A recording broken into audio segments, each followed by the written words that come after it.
పరిపాలించమని మీకు ఇస్తే ఒక 5 సంవత్సరాల్లో విచ్ఛిన్నం చేసి కంప్లీట్ గా ప్రజలకు భద్రత లేకుండా రాష్ట్రాన్ని ఆర్థికంగా క్షీణింపజేసి అన్ని రకాలుగా చేసిన వాళ్ళు మీరు ఇవాళ మళ్ళా మీలో మార్పు రాకుండా ఇంకా ఏదో అఫ్రైడ్ చేయాలని చూస్తే అది కష్టం అండి.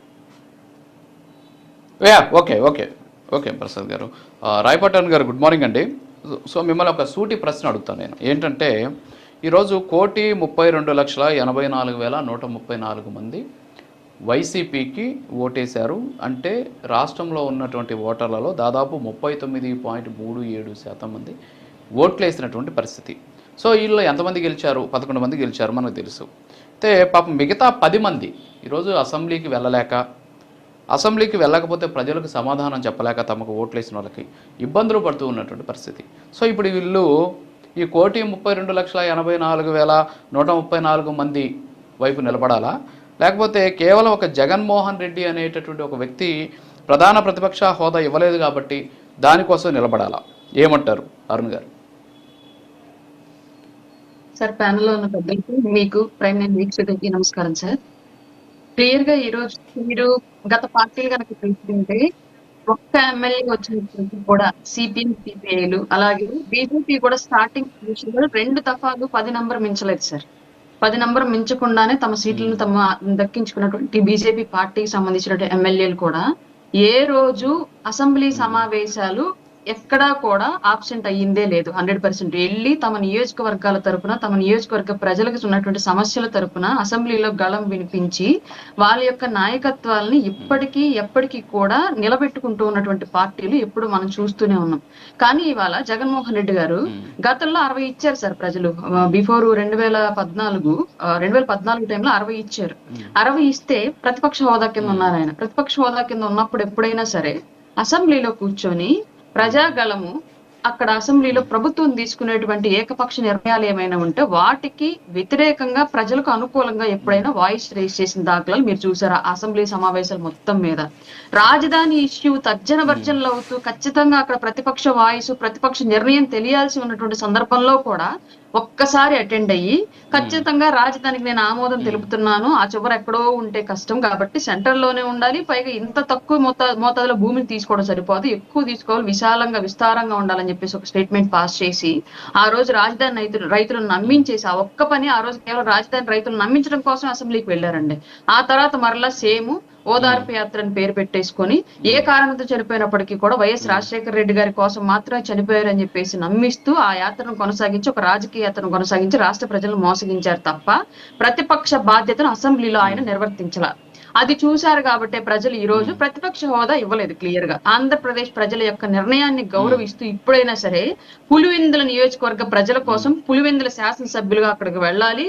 అలాగే 10 మందికి నాయకత్వం వహిస్తున్నటువంటి వైసీపీ పార్టీ యొక్క అధినాయకుడిగా కూడా 10 మందికి ఒక దిశానిర్దేశం చేస్తూ 10 నియోజకవర్గాలకు సంబంధించినటువంటి సమస్యలు ఏంటి, 10 నియోజకవర్గాల ప్రజల యొక్క మనోభావాలు ఏంటి, వాటికి సంబంధించి అసెంబ్లీలో మనం వినిపించాల్సినటువంటి గళం ఏంటి అనేది క్లియర్ గా కూడా ఆ 10 మందిని లీడ్ చేసుకుంటూ ఈ 11వ వ్యక్తిగా 11 మందిని తీసుకొని అసెంబ్లీలోకి వెళ్లి కూర్చొని ఆ 11 నియోజకవర్గాలకు ప్రాతినిధ్యం వహించాల్సినటువంటి బాధ్యత ఈ 11 మంది ఎమ్మెల్యేలకు కలిగేలాగా చేయాల్సినటువంటి వ్యక్తి జగన్మోహన్ రెడ్డి.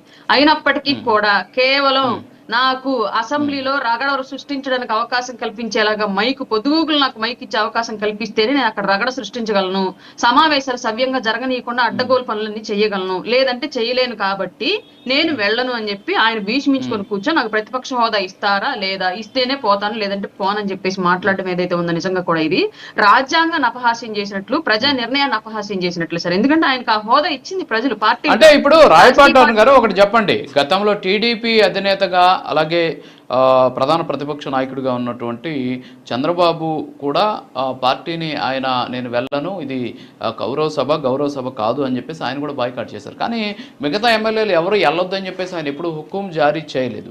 కానీ ఈసారి చాలామంది అంటే ఎమ్మెల్యేలు కొంతమంది కొత్తగా కూడా ఎంపికై ఉన్నారు వైఎస్ఆర్ కాంగ్రెస్ పార్టీ నుంచి. సో వీళ్ళు కనీసం ఇప్పటి వరకు పాపం అసెంబ్లీలో అడుగు పెట్టలేనటువంటి పరిస్థితి.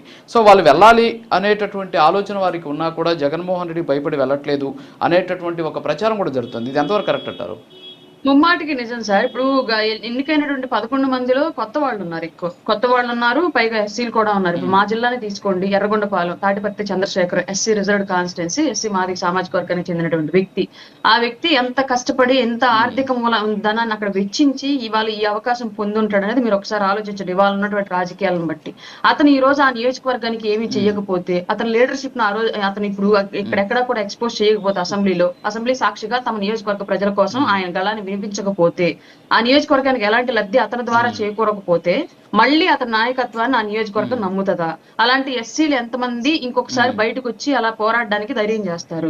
కేవలం జగన్మోహన్ రెడ్డి యొక్క స్వార్థం చూసుకొని మిగతా నాయకులను అసెంబ్లీకి దూరంగా పెడితే వాళ్ళందరి భవిష్యత్తు నెక్స్ట్ ఎలక్షన్ కి ఏంటి సిచ్యువేషన్? ప్రజలు వాళ్ళని ఏ విధంగా రేపు తీర్పిస్తారు? మీరు మాకేం చేశారు గత 5 ఏళ్ల పాటు, ఇప్పుడు మళ్ళీ మీకు ఎలక్షన్ వస్తే మీకు ఓట్లేయడానికి అని చెప్పేసి ప్రజలు అడగరని గ్యారంటీ ఏంటి? జగన్మోహన్ రెడ్డి గారిని చూసి అందరికీ ఓట్లేస్తారని చెప్పేసి గతంలో విర్రవీగినట్లుగా మళ్ళీ విర్రవీగే ఛాన్స్ లేదు. ఎందుకంటే 2024 తీర్పు ప్రజలు ఎలా ఇచ్చారో మనందరికీ తెలుసు. ఇప్పుడు కూడా మళ్ళీ 2029 ఎలక్షన్ కనుక వెళితే అసెంబ్లీ నియోజకవర్గాలకు సంబంధించి అక్కడ నిలబడ్డ అభ్యర్థి యొక్క సమర్థతను చూసి మాత్రమే ఓట్లేసే సిచ్యువేషన్ ఉండిద్ది. కాబట్టి వీళ్ళు తమ సామర్థ్యాన్ని ఏ విధంగా ప్రజల ముందుకు తీసుకెళ్లగలరు? ఈ 11 మంది భవిష్యత్తుని ఎందుకు జగన్మోహన్ రెడ్డి గారు నాశనం చేస్తున్నారు? ఇక్కడ క్లియర్ గా తెలియచెప్పాల్సింది ప్రజలకు ఇది మెయిన్. ఇక్కడ బయట ఉండి మీరు ఏం చేయగలరు? ఇప్పుడు మీడియా ముందు మాట్లాడేటువంటి మాటలే, మీకు అక్కడ సీట్ ఉంది అసెంబ్లీలో, ఒక కుర్చీ మీకోసం రాజ్యాంగం ఏర్పాటు చేసింది, దాంట్లో వెళ్ళి మీరు కూర్చొని ఇదే వాయిస్ ని అక్కడ వినిపించండి. ఆ రోజు తెలుస్తుంది మీరు నాయకత్వం ఎంతో సమర్థవంతంగా ప్రజలు 11 మందిని గెలిపించిన వాళ్ళు ఎలా పని చేస్తున్నారు అనేది ప్రజలకు తెలియాలి. కాబట్టి 11 మంది అసెంబ్లీకి వెళ్లాల్సిన అవసరం ఉంది. అసెంబ్లీ నియోజకవర్గానికి ప్రజలే ఫైనల్ జడ్జిమెంట్ ఇచ్చేవాళ్ళు. వాళ్ళ మాటలు కాదని మీ ఇష్టారీతిగా పార్టీల నాయకులు నిర్ణయించుకోవడానికి రాజ్యాంగం ఒప్పుకోదు. ఖచ్చితంగా ఈ 11 మంది అసెంబ్లీకి వెళ్లి తీరాల్సిందే. వెళ్ళని పక్షంలో అనర్హత వేటుకు ఖచ్చితంగా వీళ్ళందరూ అర్హులే అవుతారు. ఓకే, బొట్ల రామారావు గారు, ఇప్పుడు మీరన్నా కనీసం ఇప్పుడు ప్రతి ఒక్కరు కూడా అంటే ఎమ్మెల్యేగా గెలిచారు అంటే, సో ఎమ్మెల్యేగా గెలిచినటువంటి వాళ్ళు అసెంబ్లీకి వెళ్ళాలని కోరుకుంటారు. అలాగే ఓట్లేసిన ప్రజలు కూడా మా సమస్యల మీద పోరాటం అని చెప్పేసి మీరే చెప్తున్నారు. సూపర్ 6లు అమలు చేయట్లేదు, కూటమి ప్రభుత్వం ఇచ్చిన హామీలు నెరవేర్చట్లేదు అని చెప్పేసి.